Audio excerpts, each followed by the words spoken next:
Okay, so now after, okay, after, just let you know, after the press conference, we will take after live. So I will change the mic, okay? And she's ready next to the camera.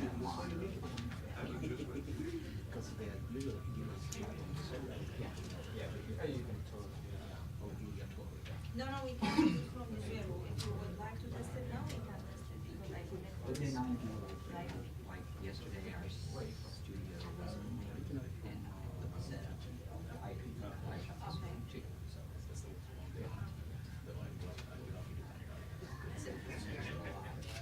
You do lighting.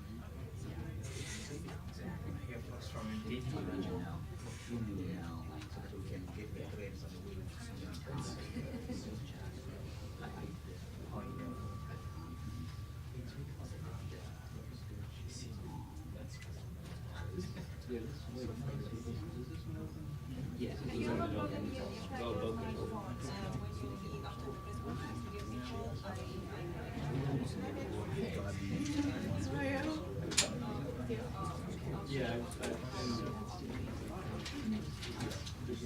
Thank you everyone.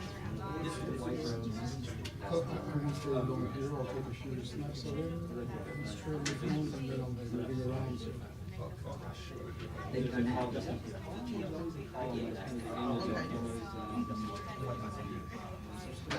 Okay. It's just to be in front for.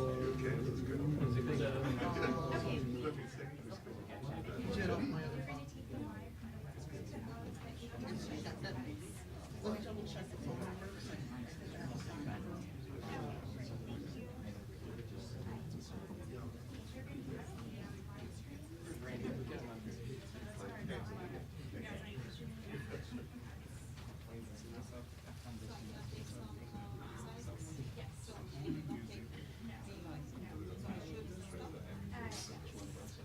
Is this the right?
And you mapped out a license.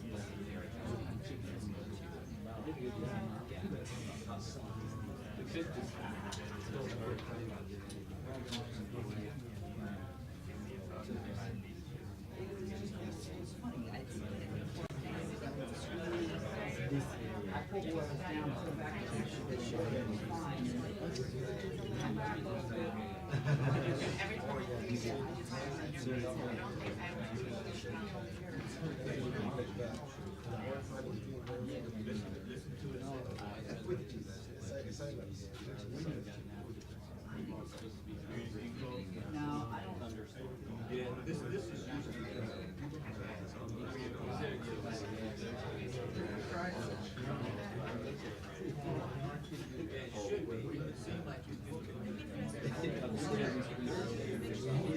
Is the output below unit, because that's where it just.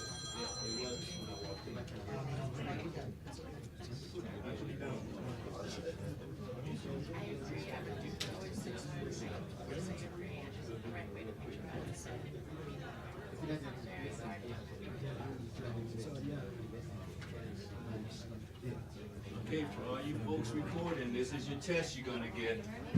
Check it.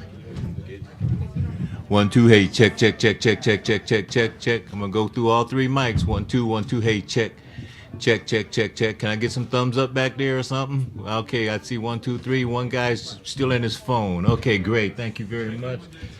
Mike. Okay. This is another mic. 1, 2, 1, 2, 1, 2. Is that really hot?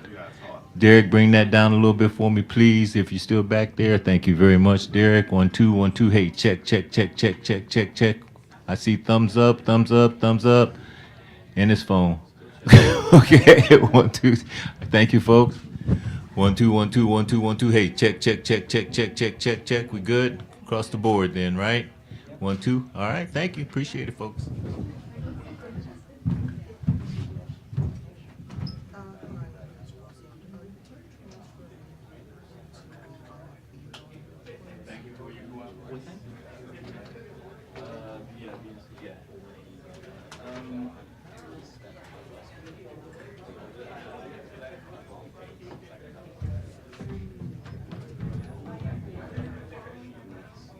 Yeah, no.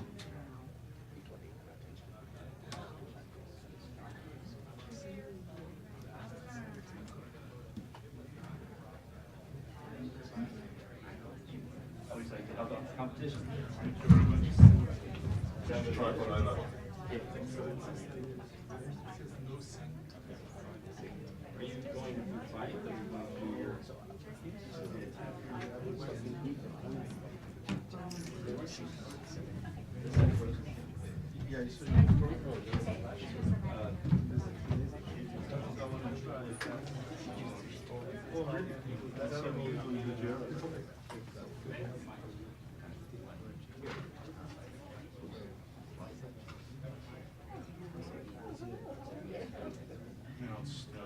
The other way.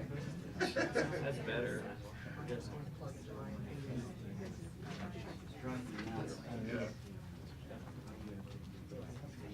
Yeah.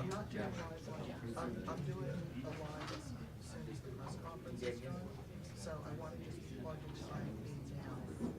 I can just be live until the press conference is done.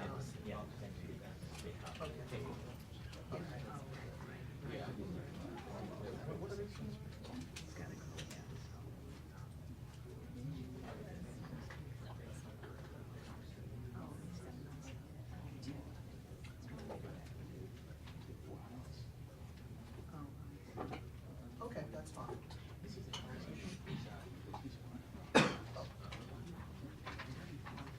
Okay, appreciate it. Thank you.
Or you can say it was a rebel.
Good morning.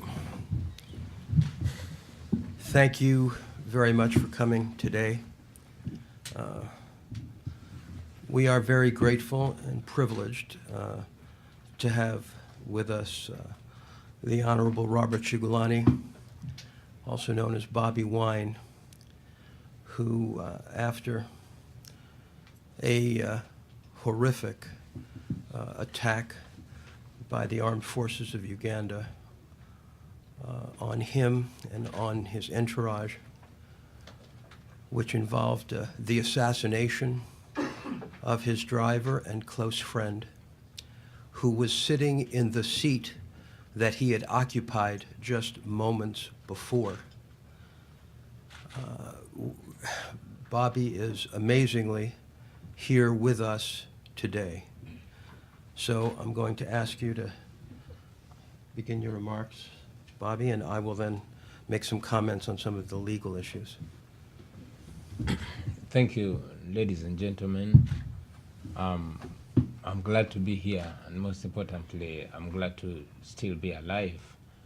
I'm here against the advice of my doctors and my family, but I thought it's more important to be here, especially on behalf of my fellow Ugandans, particularly those in Chad on the East and those that still go through the repression.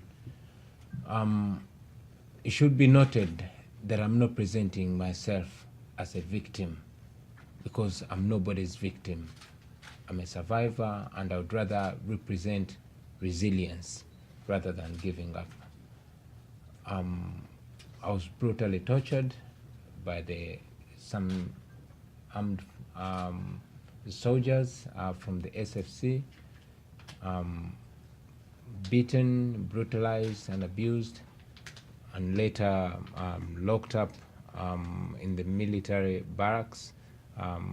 Charges were later dropped, and I was taken to a civil prison, and finally I was bailed up. I'm here for specialized treatment, which I'm still undergoing.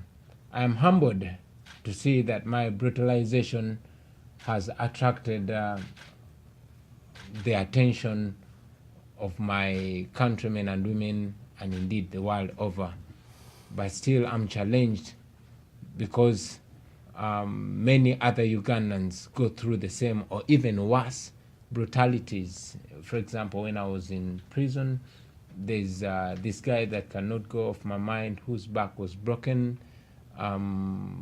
There's a lady who had just had a baby through a C-section, who was beaten so bad that by the time we were released, she was still passing blood. There's another lady called Sauda, who I don't know if she will survive. All these people and many others, I'm sad that the world might never know them. So the opportunity that I get, I always want to raise my voice to speak for them, because I'm lucky that maybe the world knows me but may never know such people, and I want to use every ability in my voice to speak out for them. And that's why I'm here, ladies and gentlemen.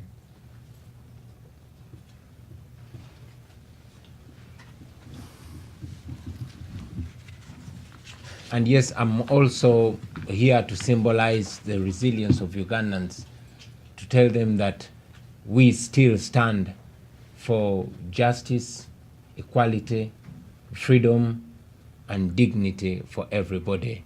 We represent the power of the people. Ugandans have always been wanting freedom. They've always been wanting to be the masters of their destiny. They've always wanted to live in a country where leaders are servants and the people are the true masters. And that is what we still advocate for. We advocate for people power, which indeed is our power. And to assert that no amount of brutality, no amount of repression is going to cow us down. We swore to ourselves that we shall insist on the fight for freedom.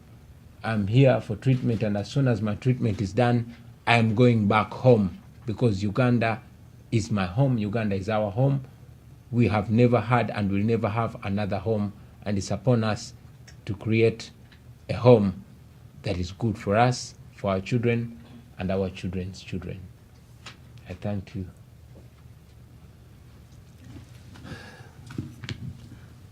Thank you, Bobby.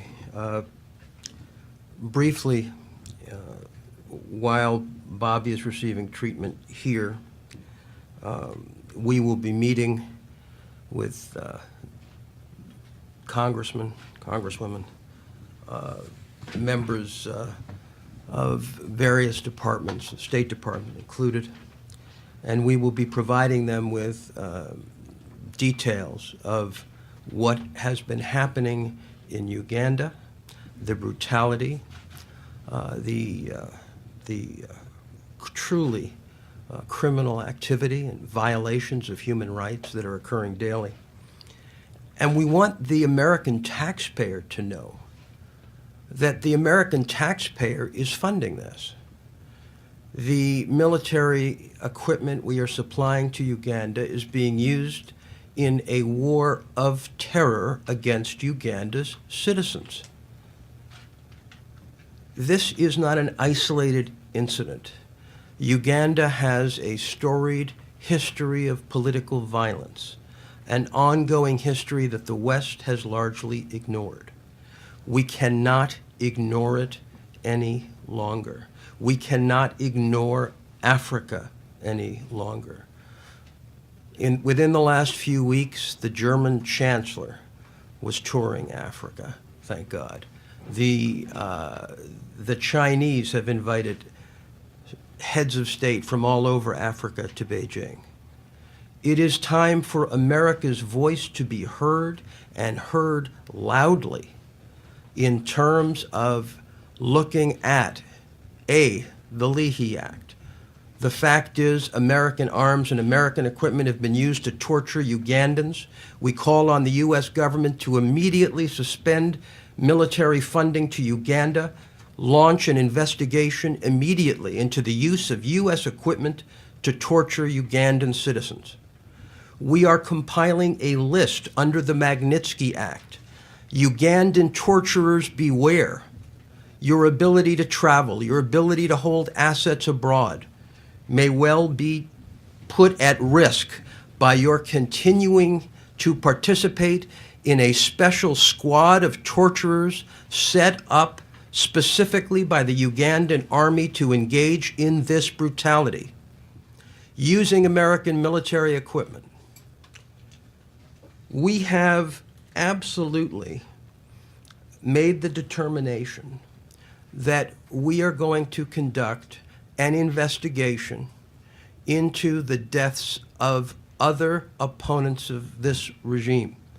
Suspicious poisonings, car accidents. There is a long list of tragic activities which involve those who dare to speak out in Uganda.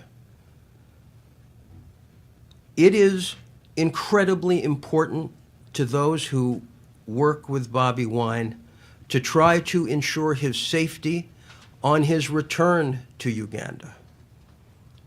We are here against medical advice because we know that whatever medical treatment he receives here will be negated by the treatment he receives there if they continue the ongoing brutality.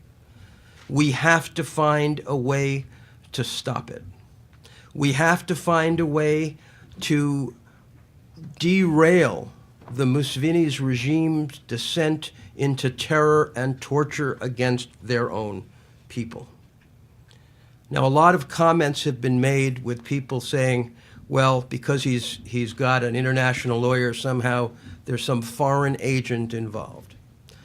There ain't no foreign agent involved. There is, however, something to note, and that is that the Museveni regime is a foreign agent of the American military with respect to its activities in Sudan and Somalia. And therefore, it is Washington that has the ultimate control over what's going on in Uganda today.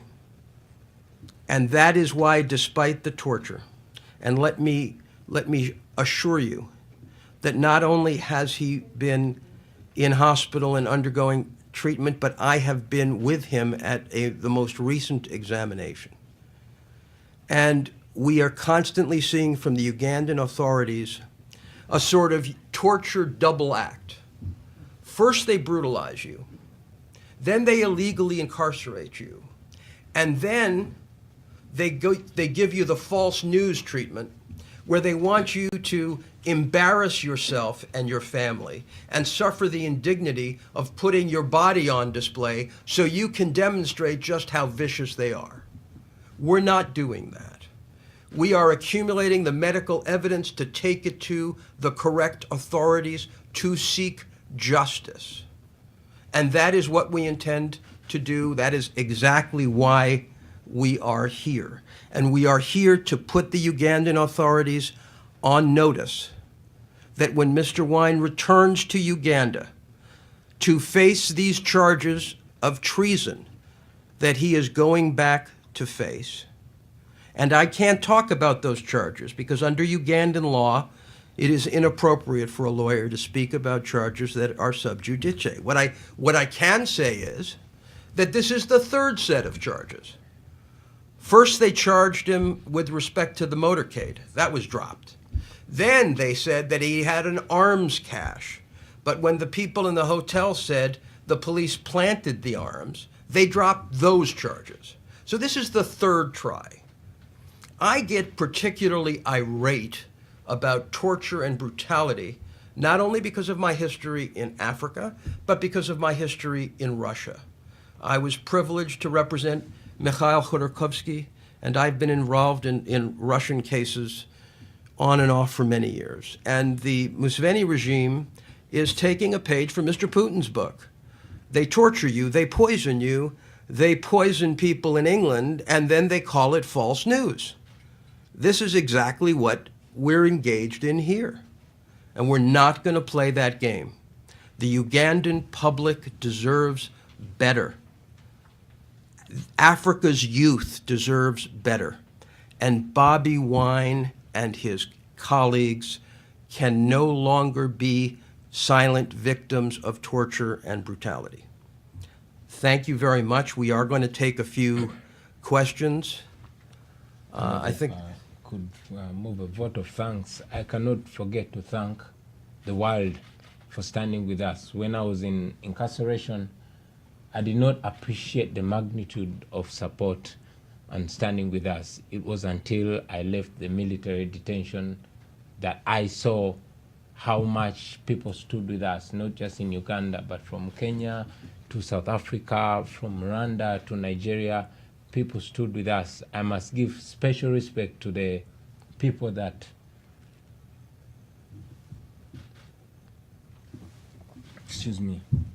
paid the price.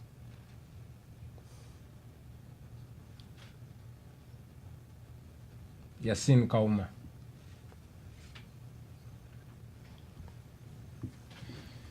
Excuse me. Hi, I'm Michelle Kellerman with National Public Radio. I wonder if you're worried at all that you talk about going home, but if you're worried at all that you may get stuck here, that they may not let you come back home. And if you could talk a little bit about the contacts to date or the response of the U.S. government to date, whether you're satisfied at all with what they've been telling you. And if you don't mind moving the microphone a little bit more in front of you so we can hear. Thank you. I must go back home. Uganda is my home. I don't have another home. I'm Ugandan. And I'm going back home. Yeah. And we're not going to comment yet. It's too early to comment on any American response. I want to say, obviously, we're grateful that Bobi is here. And, thank God that he is here and that he can get the kind of highly specialized help that we've been able to obtain. Yes, sir. Thank you. Paul, you help us in America. Two questions. Oh, sorry. Yeah, sorry. Paul, in the whole Voice of America, two questions for you. First of all, Honorable Chagranyi, good to see you. Maybe comment about your health situation right now. How are you feeling? What have the doctors said, and for how long are you going to undertake the treatment? Secondly, can you also respond to some criticism that is coming from the Ugandan government in regard to the statement that you issued earlier, talking about how you're tortured? The government has come out and said that they did not torture you. Can you respond to that kind of criticism? Thank you. Well, it is a habit for the Ugandan authorities to torture people and then outrightly come out and lie. Like I said, I'm not the first person to be tortured. We've seen people that have been brutalized even worse than I have been. You've seen the Muslim clerics that have been tortured. We've seen women that have been tortured. Even right now, we have people that are rotting in hospitals out of torture.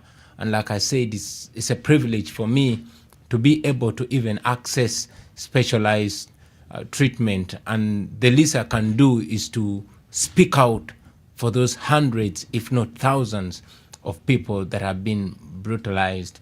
I cannot continuously, like Bob said, subject myself to indignities. I cannot undress myself, but just a little that you can see of my body is probably signal to the torture that I went through and the torture that I believe people are still going through. And also to mention, just I was on the way here, I got information. My wife is running a charity organization called Helping Hand Uganda, and it is helping girls to make reusable sanitary pads. But her co-founder was kidnapped and tortured so badly for 2 days and he was being forced to agree with the security forces that he will be a key witness to pin me and to confess that I'm being funded through my wife's NGO. That is the least that we see, but this is ongoing with many people. Yeah. How about your health?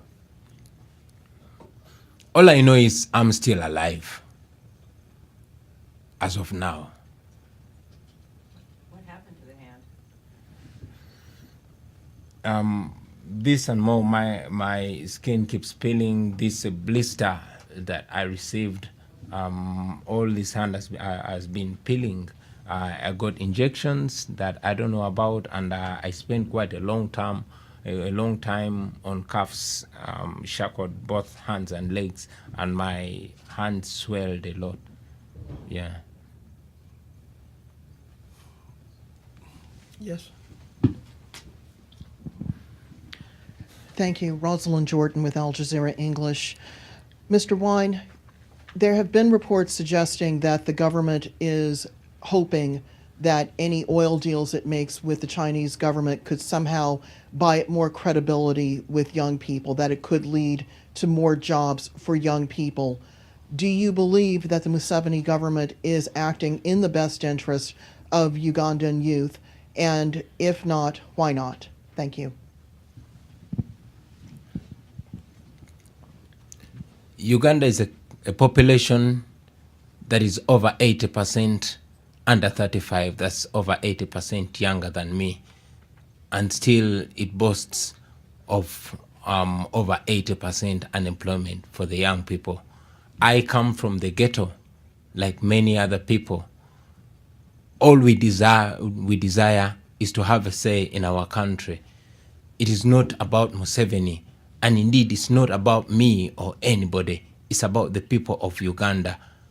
And all we desire is to see that the people of Uganda are the masters of their own destiny.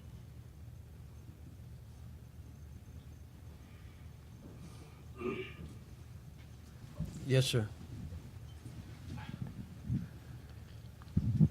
I'm Andrew from South Africa. I have a few questions for you. Is it possible for you to engage South African companies that are in Uganda to disinvest in Uganda? That's one. Two, what is the African Union doing about human rights in Uganda?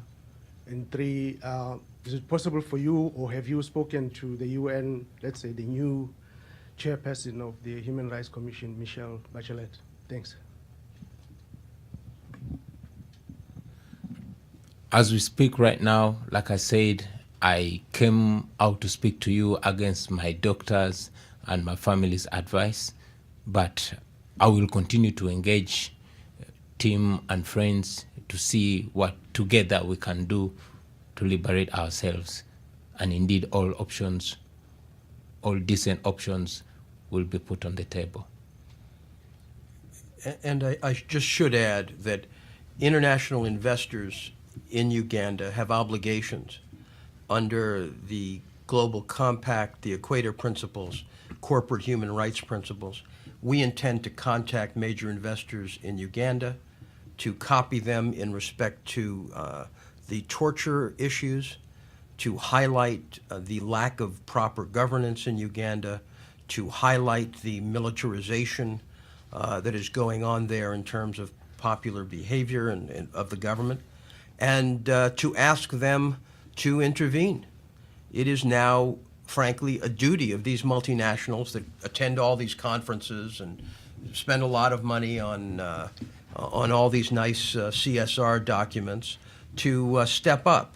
We have a critical situation in an absolutely critical country in Africa, and now those people who invest in Tullow and other activities in Uganda, like the key banks, they're all going to be contacted, and we're going to put our pedal to the metal in terms of making sure that investors understand that while individuals don't have access to rule of law, that is an issue that impacts their investment. And while we're not today in any way seeking disinvestment from Uganda, what we're seeking is responsible investment in Uganda. Including from the Chinese and Russians? Listen, frankly, one of the things that's important for the Chinese to understand, as I think they are starting to, now that Malaysia has rejected two of their newest projects, is that there is, even for China, a balance. And yes, I think given the massive presence of China in Africa, there is no country that should not be made aware of what is going on. But it is, as I said, sadly, it is U.S. weaponry. So we have to deal first at home. It is U.S. weaponry, and it is $500 million of U.S. taxpayer money that's going to these arms that are being used against Uganda's own people. What about U.S. churches that are involved in Uganda? Absolutely another area that we intend to touch on. But I think, people need to understand that what happened as a result of Arua is only beginning to be digested. We have people in intense pain. We have a government that is, in fact, reeling from being found out. And I think it's incredibly important to recognize that this vicious brutality against the 33 in Arua is not a new development. What's new is that because of Mr. Wine's notoriety, it's come to all of our attention. That's really what's new. And when you see what's happening in Ethiopia and you see what's happening in South Africa, there is a new wind blowing in Africa, and the Ugandan government has to get back to basic principles, and they have to disband the torture cell, and they have to bring those people to justice. Thank you very much. Okay, one more. My name is Samuel. Question is, what do you make of the treason charges that have been put against you? And secondly, do you consider yourself to be an opposition leader who would run for president during the next election?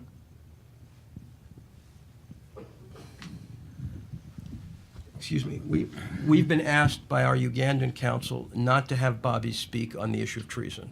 I have to respect him, and we've got to stay away from that. Sure, I will not talk about the treason charges because it's sub judice. But again, I want you to know that it's not about me. This is not about Bobi Wine. I'm just one of the more than 40 million Ugandans that want freedom, that want justice, and they want dignity. So this is not about me. It's about that young lady out there who works every day to feed her little child. It's about the young men and women who are educated but cannot find a job. It's about the religious leaders in their interreligious council who every day want change and seek for peaceful transition. It's about the elders that are continuously embarrassed by the ongoings in the country. It's about all of us. And that's why we say it is people power. It's not about Bobi Wine. It's about the people of Uganda. Sorry. Thank you. Bobi Wine, thank you for being here. Malika Bilal from The Stream on Al Jazeera English. What will justice look like for you and for your wife, Barbie? What does that look like? Justice is, one, the leaders being answerable to the people, people being the true masters of their destiny. Justice is having everybody equal before and under the law. That is justice for me. Yes, sir.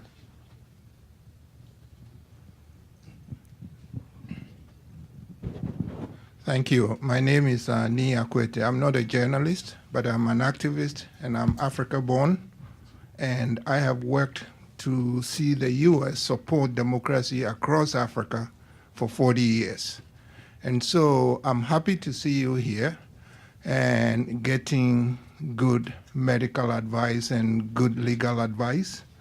But my question is, what do you want the U.S. activists and people who push for democracy in this country, what would you like them to do so that they can get the U.S. supporting democratic processes in Africa rather than dictators?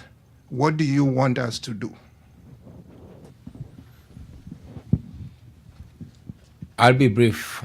I want you to stand with the oppressed, not the oppressor.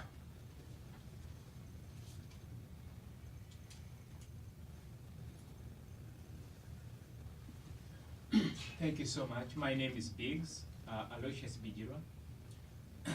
My question is, it has become tradition for the African leaders to come to the West for specialized treatment.